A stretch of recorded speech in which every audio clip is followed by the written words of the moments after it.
Coming up, this snow is on the way and we could get a few inches tonight and possibly more later in the week. You're watching Newsday TV. Thanks for joining us. I'm Ken Buffa. We'll have more on your Long Island weather in a moment, but first, police arrested a high school student for allegedly making a threat of mass harm on Snap Chat. Police say it happened at Huntington High School this morning. An 18-year-old female student is being charged. Cops have not said what the alleged threat was, though. And a former Kathy Hochul aide is facing new charges. Linda's son, who lives on Long Island, pleaded not guilty to money laundering.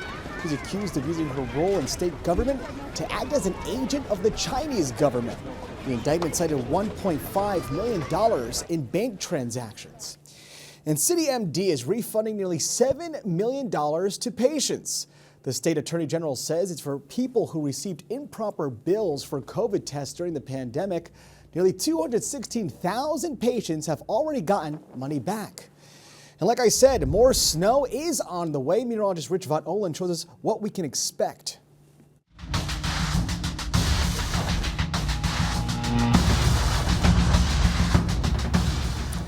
All right, so the light snow continues overnight, heading into the pre-dawn on Wednesday, but it's not going to be heavy snow, maybe a couple of inches falling throughout Nassau and Suffolk County. The blue is there. Heaviest stuff will be off to the south. We get a break for most of the day on Wednesday, and another wave of weather coming in for Wednesday evening, going into Wednesday night, into Thursday, with mostly rain, though, with that. A couple of inches, this will be enough just to kind of brush off and shovel off early Wednesday morning, but it goes away pretty quickly because temperatures start to rise.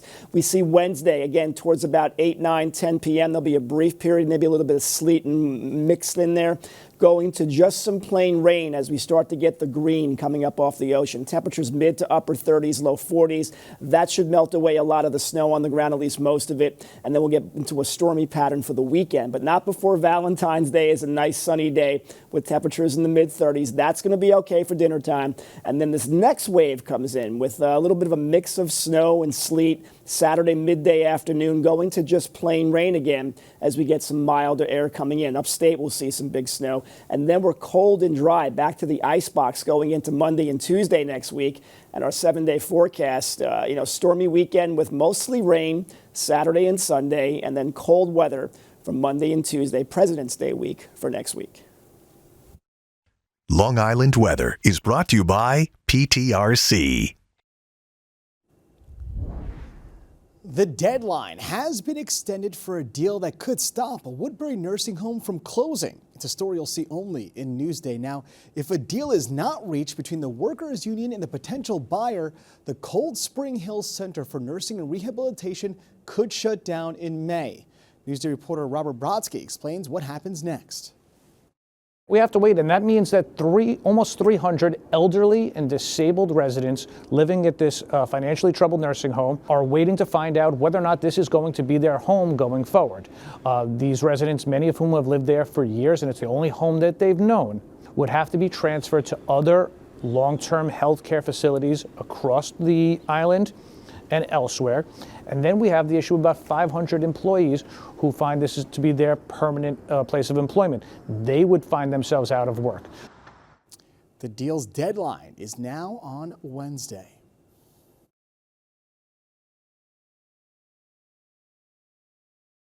I'm Elisa DiStefano. Come with me for dinner and a show. Tonight we're seeing Jersey Boys. The story of Frankie Valli and the Four Seasons comes to life on stage at the Argyle Theater. Just a 3-minute walk, the theater is down the block, and just around the corner is Argyle Babylon. The elegant eatery just reopened. Sit at the bar or cozy up in a booth in the back room. Choose from appetizers including bacon-wrapped scallops and coconut shrimp. There are seafood and steak selections on the menu. And if you want a meat-free meal, they have this cauliflower steak. Looks delicious. Cauliflower never tasted so good. Or right across the street, if you're in the mood for Mexican, there's Del Fuego. Come for a quicker, more casual Mexican meal and margaritas. They also have burgers on the menu. And lots of fun appetizers, great for sharing, like these barbecue pork fried wontons. Good thing I left some room and lots of time before the show. You could see Jersey Boys Wednesday through Sunday until April 6th and have Oh What a Night here in Babylon.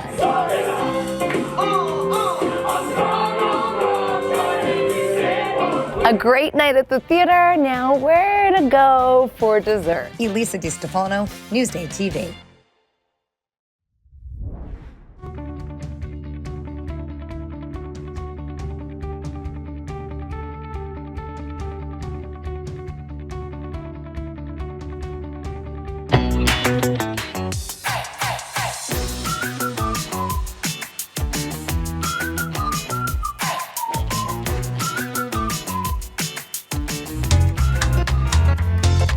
Grab an apron, we're decorating donuts. If you look around the North Fork Donut Company, there's plenty of vibrant colors and treats to see. And according to co-owner Jimmy Lyons, just looking around is exactly how he got the idea to say go to making dough. I was traveling out west all the time, and every time I'd get to LA, I'd look around and there's all these small mom and pop donut shops, and they were so busy, and they made an excellent product, and I was like, nobody's doing this on Long Island. In 2018, Lyons and his wife rolled up their sleeves and broke out their rolling pins. And just like the yeast-made donuts, it took time and patience to rise. You're talking probably anywhere from midnight to 1 a.m. We would get started, get the mix going, get all the donuts going, and then we would probably start decorating by like 3:30, 4 o'clock in the morning, and then at 6 o'clock we'd open our doors, and the lines would come in, and we just could not keep up. And keeping up is still the name of the game, with thousands of donuts getting packed and bought throughout his 3 Long Island stores. But let's be honest, it's donuts. How tough can it be? You're good right there. You're looking good, man. Look at this. Excess. You're good. Off. Now you give it a little wrist twist to get it. There you go. Look at that. That's a pretty good glazed donut. Not bad, Hit him man. with the straw. I want to get the chunks. You looking for a job? Oh, yeah, pay me in streusel, man. There you Oh, go. it's a little sloppy, but it's good. And you do that 300 times? Oh, we do that thousands of times. Thousands of times. Now, I may not be the most dynamic donut decorator, so let's put some time on the clock and see how fast Lyons can make a donut dazzle. 3, 2, 1, decorate. 3, 2, 1. All right. Get about a half track. That is wild. 1, 2, 3, 4, 5, 6, 7, 8, 9, 10, 11. Undefeated. This guy's crazy. That is undefeated. It took me like a minute to do one. Long hours, delicate work, and lots of hungry customers. Just some of the ingredients Lyons says you'll need to get your donut career out of the oven. It is not easy. It takes a lot of time, a lot of effort, a lot of learning, a lot of patience.